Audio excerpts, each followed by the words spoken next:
दुनिया energy drink खोजती है, बिहार सदियों से पी रहा है सत्तू का शरबत, जो गर्मी में शरीर को अंदर से ठंडा रखता है। भुने हुए चने को पीसकर तैयार किया जाने वाला सत्तू का शरबत सदियों से बिहार की गर्मी में लोगों को ठंडक और ताकत देता आ रहा है। किसान और मजदूर तेज धूप में सत्तू पीकर फिर से खेतों और काम में जुट जाते थे।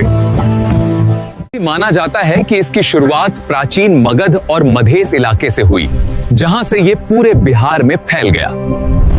आज गांवों से लेकर शहरों तक सत्तू बिहार की रोजमर्रा की विरासत बन चुका है। पाली और प्राकृत ग्रंथों में सत्तू या सतुआ जैसे शब्द मिलते हैं, जो इसकी सदियों पुरानी परंपरा बताते हैं।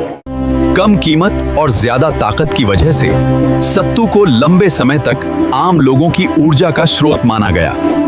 पूरे बिहार में अप्रैल आते ही लोग सतुआनी पर्व के दौरान सत्तू और आम के साथ इस परंपरा को मनाते हैं। ठंडा ठंडा सत्तू का शरबत गर्मी में शरीर को तुरंत राहत और ताजगी देता है। लू से बचाव, पानी की कमी से सुरक्षा और दिन भर की ऊर्जा, यही सत्तू की असली ताकत है। अगर आपको बिहार की ऐसी देसी विरासत पसंद आती है तो अभी सब्सक्राइब कीजिए और फॉलो करना मत भूलिए।